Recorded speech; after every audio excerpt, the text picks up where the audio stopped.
all the human species. Let rock out. So y'all remember last time we watched the chimpanzee joint, and I didn't know nothing about the people before us. I was like, yo, Neanderthals, who that? Well, I knew who Neanderthals was, but you get what I'm saying. I don't really know the history though. So we're gonna watch this video and learn. Bit. Also, bit, I just hold on. I just found out when we watched the chimpanzee joint, I just found out that the fucking Gigantopithecus was real. Now, I don't know if y'all know what that is, bitch. I played Ark Survival Evolved. I'm really like that. Damn, how you spell Gigantopithecus? Whatever, but this boy right here. I know him from Ark. I know this is the one I know. Oh, I'm not showing it. I'm a fucking dumbass. This is the one I know. You can ride on top of him. Ark Survival Evolved. This is the one I know. I didn't know that he was real though. This was a real thing. He's extinct now, or they're extinct now, whatever. But this was a real animal. I think this was like the biggest, largest ape, whatever. They were real though. I didn't know that. Yo, I might have to watch a video on this too, because bro, these motherfuckers were huge. My guy, 440 to 600 pounds. Imagine a big ass gorilla-like ape just walking around. Yo, gang. Oh, we don't need these, buzzing. We don't need these. Some shit had to go extinct, bro. No gap. This made me low-key think Bigfoot probably real too. I don't know. He probably was. Neanderthals were absolute freaks of nature. Species who have walked the earth. It is perhaps the Neanderthals that people are most fascinated. Yeah, Neanderthals. I don't know about, you feel me? I know they went extinct. I think we were like the biggest cause on why Neanderthals went extinct, because they wasn't as smart as us. So then we like outplayed them at like every way, and they like starved to death or something. Fucked up. Goodbye. Their likeness and close relationship to us has even led some to dub them as our sister species. And even their DNA can still be found within most of us to this day. Well, I gotta find out. I don't know how. I think I gotta go like to the doctor. I don't take my DNA, because I gotta find out what side I'm really on, bro.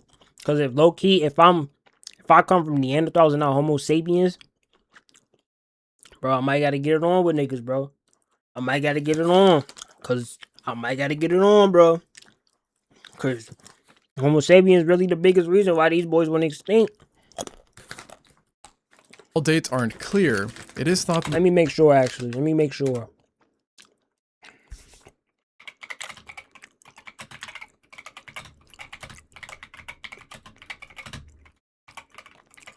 Damn, how you spell them?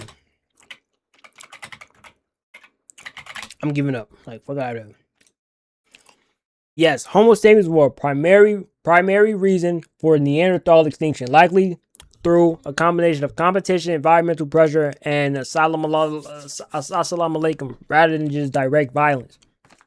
So basically, we just outsmarted them. We just took food, took plants, took all that shit, and they just died. Like, why couldn't we share? Well, obviously, we didn't have enough. That's fucked up, though. That's what I'm saying.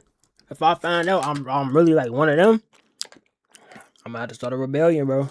this group of archaic humans inhabited parts of Eurasia between 400,000 and 40,000 years ago. Most of this time falls under the Chibanian stage of the Pleistocene, a time when Eurasia was generally even colder than it is today and filled with an abundance of megafauna that made life no walk in the park.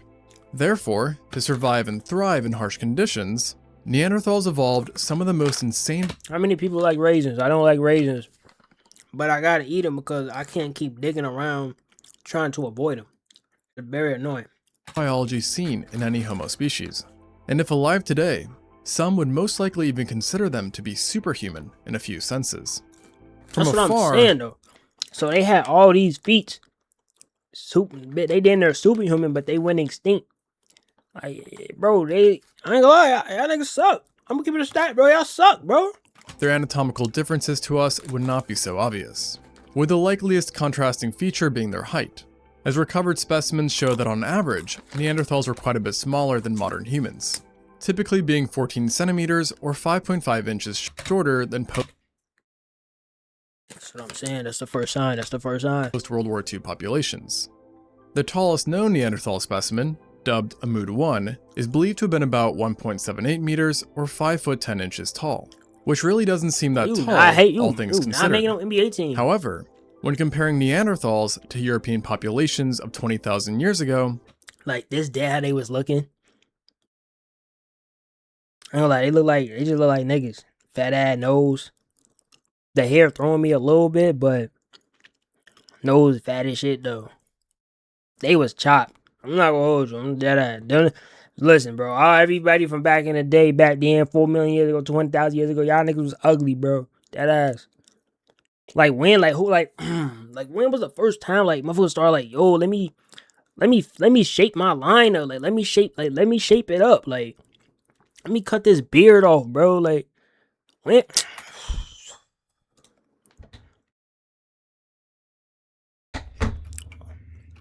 Who?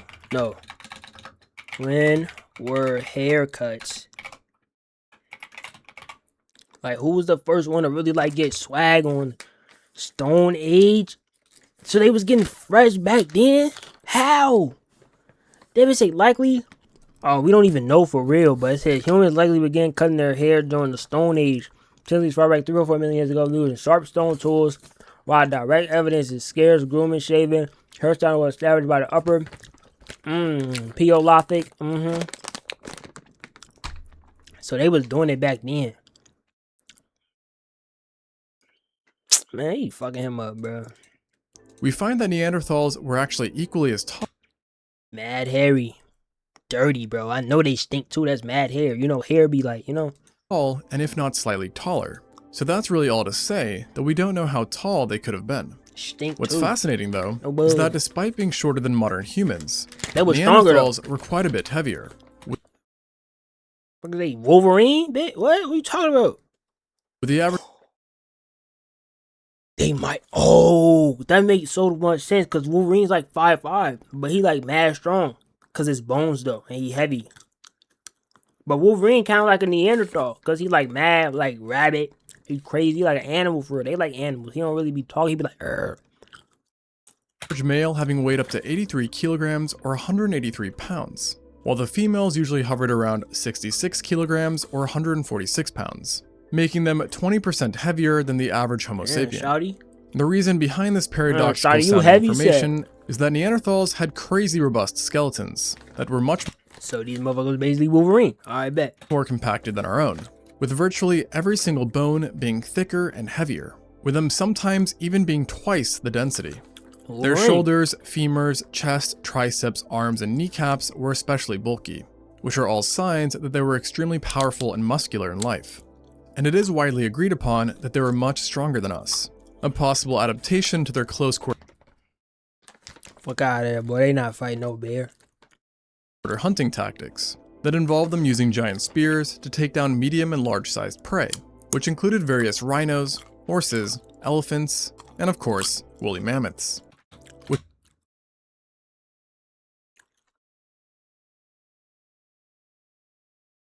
They was killing woolly mammoths with stone spears.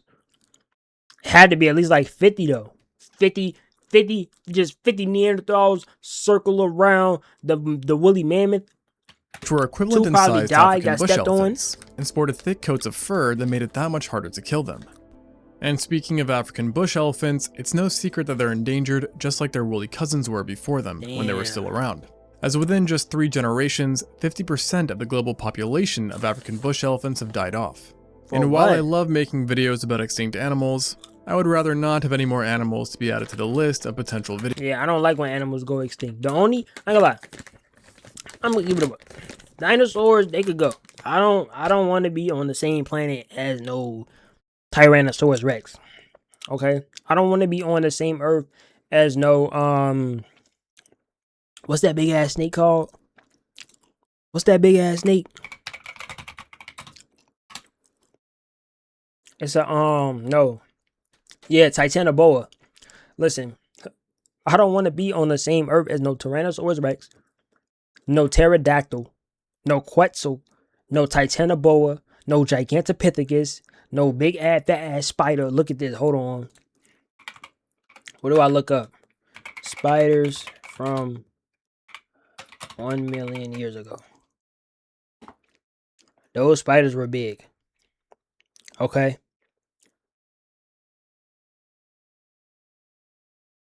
Those spiders were big, bro. I don't want to be on the same planet world as these boys. I don't. All of that shit can go. And dodo birds can go too. Because dodo birds really they like the koalas of now. Dodo birds were fucking trash. Just like koala bears. Koala bears are like videos, which is why I'm really excited to be partnering with Planet Wild. What's this? Planet Wild is basically Boy, you just hit me with an ad, boy. A pretty nifty solution, using teeny tiny bees to scare elephants and create a natural barrier. Boy, you hit me with in a more boy, you hit me with an ad, boy. I put them earlier. Check out the video link in the description. This widespread and presumably lifelong use of these spears is also what some researchers partially believe led to the distinct Popeye-like arms seen in many Neanderthal specimens that would have allowed them to wield weapons with ferocious intensity. The well-defined nature of their arms that would have believed led to the distinct Popeye-like arms seen in many Neanderthals. Oh, so they use spears so much, it's like that bitch just got carved inside their DNA. So basically, a Neanderthal born, first thing they get when they born is a spear. Okay. Neanderthal specimens that would have allowed them to wield weapons with ferocious intensity. The well-defined nature of their arms and overall muscular build was possibly also a sign. So, average Neanderthal versus your average Navy SEAL, who winning in a fight? Fist combat. Because I feel like if you give a Neanderthal a spear and you give a Navy SEAL a knife, like a combat knife, the Navy SEAL go win 100% every time. But hand to hand, I don't know. They bones a little stronger. They stronger off the rip. Wait, what if you look it up? Average Navy SEAL versus average Neanderthal. It says, an average Navy SEAL would likely defeat an average Neanderthal in a one-on-one fight by leveraging superior modern grappling skills, agility, and combat strategy, or overcome raw strike density and higher pain tolerance. Especially strong as 30. I don't know though. I don't know. You never know. Shit. And of extreme levels of hormones, according to at least one study. Specifically, the researchers believe that Neanderthals were naturally pumped up with large amounts of hormones that added to their increased muscle mass and provided them with the ability to pull off some pretty crazy feats of strength. So they was born with like steroid injections. Shoot them though, what's gonna happen? I got it, boy. Such as lugging up to 50 pounds or 27 kilograms of meat for 30 miles or 48 kilometers.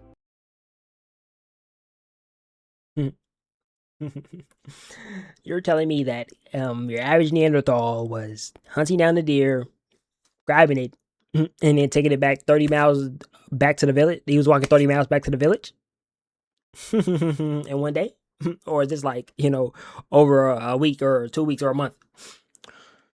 You're telling me that this man, that they used to hunt him down, and then take that motherfucker back and walk 30 miles. The same distance as walking 138 laps around a soccer field. What's more is that thanks to their larger chests, shoulders, and triceps, scientists assume that Neanderthals would have been pretty great wrestlers and powerlifters if still around, with males possibly being able to bench press 500 pounds or 200 kilograms. Okay, so first off, they first toy plaything, first trusty thing is a spear. Boom. Second thing, they born, you feel me? They hit 18 years old. They could carry a deer and walk 30 miles. Third thing, average Neanderthal was lifting over 500 pounds or 500 pounds. Just raw. Not hitting no push-ups. He ain't drinking no protein shakes. He ain't eating no eggs and steak. He ain't doing none of that. He ain't taking none of that. Off the rip, he lifting 500 without training, while the females could have done 350 pounds or 160 kilos. For a little bit of context, they had just to go. 2/3 of this They had weight to go. would have been considered elite. Like, what would have happened if, like, the Neanderthals was smart enough to, like... Damn, they didn't talk, right? They, like, spoke in, like, grunts and, like, moans. But basically, they were like, we will fight. We will fight them. Fight them for the land. They probably would have won against the Homo sapiens if they would have, like, loaded up the spears and bows. They probably would have won in fights. Because I don't think Levels by our own Homo standard. sapiens was like that. Their short, bulky builds played a big role in this strength too. But it wasn't only power that they gained from their robustness, as it bestowed upon them incredible durability as well. A nice touch to complement the brutally hard lives that many Neanderthals endured. In fact, a systemic analysis on recovered skeletons found that between 79 and 94% showed signs of extreme trauma that had fully healed. These injuries ranged from blunt force fractures all the way to traumatic amputations, with a particularly gruesome case involving an elderly Neanderthal, who during his younger years had lost his right arm, damaged his left clavicle, was smashed so badly in the face that he was blinded in one eye, and had ears so banged up that the ear canals themselves were shut off by new bony material that had grown after repeated injury. So you're telling me that this man right here lost his arm, couldn't see out his right eye, hurt his whatever shoulder bone, and he couldn't hear. But you put a spear in that man's left hand, he putting in work. He putting in the most work you ever seen in your life. That's what you telling me. Can't see out his right eye, can't hear, no right arm. His right side is basically obsolete. But you put a spear in his left hand, he just turned into goddamn Captain America. Rendering him deaf in both ears. The high degree of damage seen in Neanderthal specimens And he didn't is die. thought to have come from a mix. And he didn't die. They didn't have no type of actual, like, real deal medicine or, like, antibiotics or something like that. Anything to treat well, they probably did something like to treat, like, infections or whatever, but come on, bro. He ain't get no cast. He ain't get no cane. He probably had a cane, but Their aggressive face-to-face he got to live he got injured young, but he got to die old. hunting technique, interpersonal conflicts, and animal attacks. The latter of which actually seems to have been a common occurrence, as nearly 74% of Neanderthals, based on one study, I wish we could bring one reflected back and evidence just of talk having to him. survived violent animal encounters, with 21% having been with big cats, 17% with wolves, and 36% with bears. The most hardcore part of all of this is that scientists do not think that these animal attacks were predation attempts. Rather the opposite, that the animals had been defending themselves during Neanderthal attacks. Talk about hardcore. So they was And to going really out drive their this way to kill home, lions and even stuff. their skin was designed for battle, as genes found in Neanderthals are associated with thickened skin, nails, and hair, that theoretically help them cope with I gotta look up the baddest Neanderthal.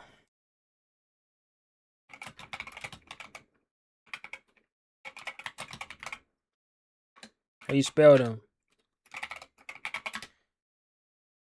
Who the baddest one though? Beautiful is Shindar Z. Let me see you, Shindar.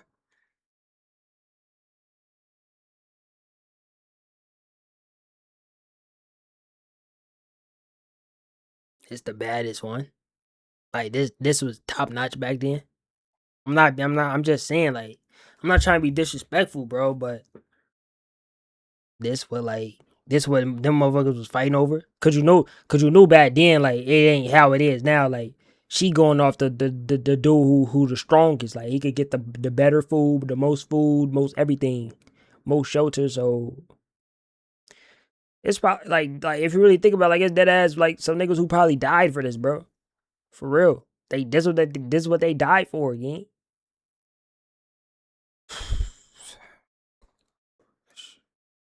This the baddest one though, like that ass.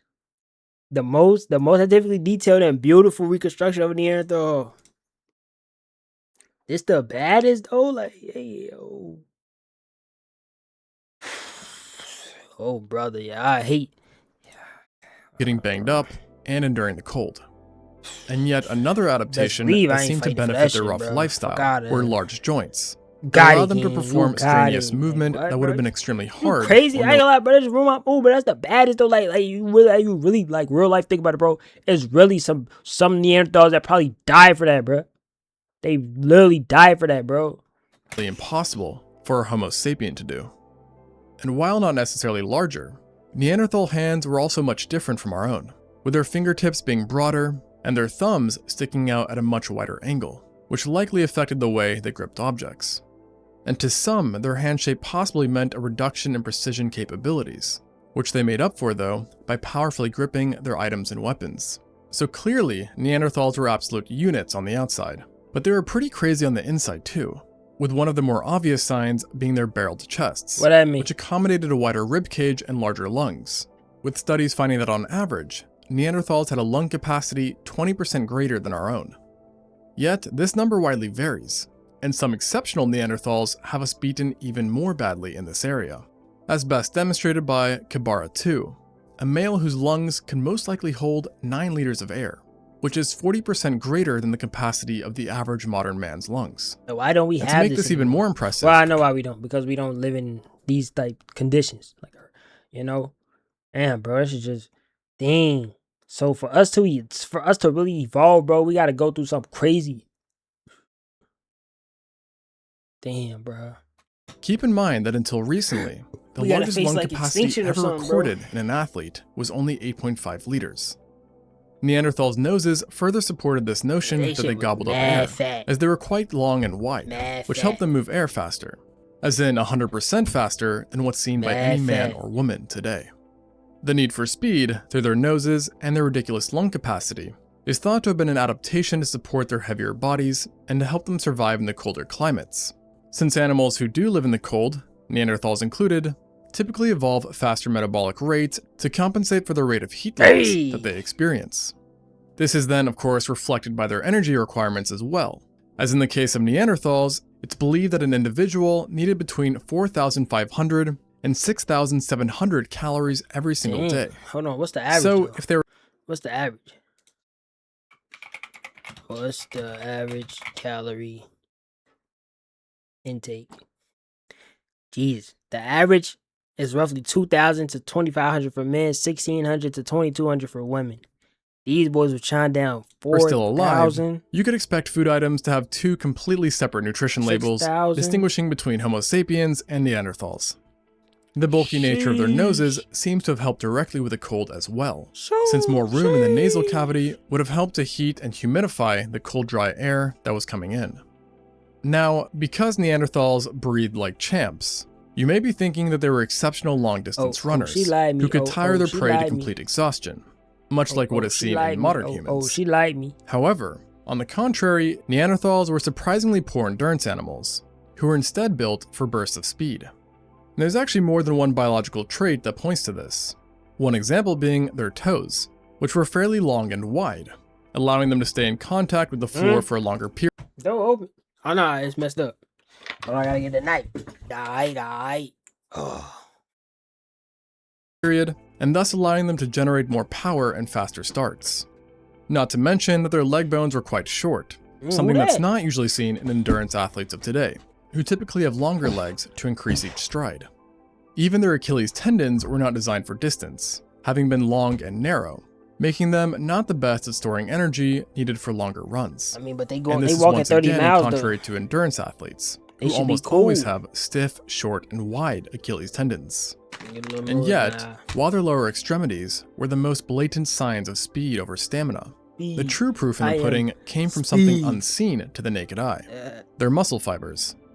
As you may know, especially if you've done a 23andMe, humans have differing types of muscle fibers. I didn't know that. I did not know that.